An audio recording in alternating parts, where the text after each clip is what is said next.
La transition n'est pas une gouvernance sur le long terme. Ce qui fait que, suivant les réalités du moment, on a inclus le CNT dans la démarche du CNSP, mais sa pertinence n'est pas évidente. Ça, c'est le premier aspect. Le deuxième aspect, c'est que la classe politique pense qu'ils doivent toujours participer à ce Conseil national de transition. Ce qui, techniquement, n'est même pas normal parce que ce qui était politiquement impossible devient stratégiquement indispensable par rapport à la transition. Ça veut dire que les réformes et tout ce que la gouvernance ordinaire n'a pas pu mettre en place, Ibeka n'a pas pu, malgré qu'il a un mandat légal, il n'a pas pu.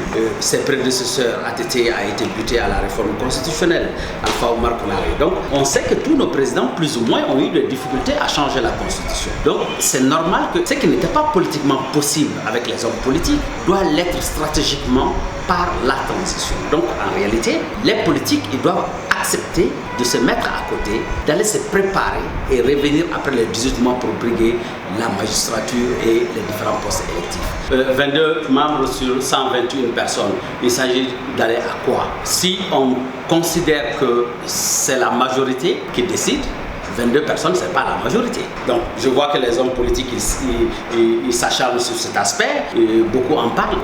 Aujourd'hui, on pense que le CNT, il y a 22 militaires à l'intérieur. Mais si les autres pensent qu'ils ont le leadership nécessaire, qu'ils ont les idées convaincantes, qu'ils ont un modèle de gouvernance réel, pourquoi ne pas fédérer les autres autour de cette idée et mettre les 22 là en minorité? Mais c'est pas compliqué. Ils sont 22, mais ils viennent 22 pour quoi faire? C'est pas pour mettre l'armée au-dessus du Mali. C'est parce que eux, leur position aujourd'hui nécessite leur sécurisation. Ils ont besoin d'être dans ces institutions pour plus ou moins se sécuriser parce que la situation, elle est incertaine, elle est instable. Mais c'est pas pour apporter une grande expertise au niveau du CNT. Alors, si c'est des réflexions stratégiques, si c'est des réflexions d'intellectuels, pourquoi ces gens qui disent qu'ils sont et que sans eux le Mali ne fonctionne pas, qu'ils ont les grandes idées, mais qu'ils amènent les grandes idées et que les gens fédèrent? On ne va pas me faire croire quand même que, malgré les bonnes idées, que les 101 personnes vont encore basculer du côté des militaires. Pour quelle raison? On est en train de parler du Mali là. Donc je pense que s'il y a des idées concrètes, il n'y a pas de raison à ce que la majorité du CNT le balance pour les idées. Ce n'est pas un problème d'homme. Ce n'est pas qu'on soit militaire, qu'on soit civil, qu'on soit politique, qu'on soit X ou Y. Le problème n'est pas là. Le problème, c'est de dire qu'est-ce que nous avons comme vision pour notre pays? Où est-ce que nous voulons amener le pays? Et les gens diront oui, on est d'accord avec cette posture, oui ou non. C'est de ça qu'il s'agit.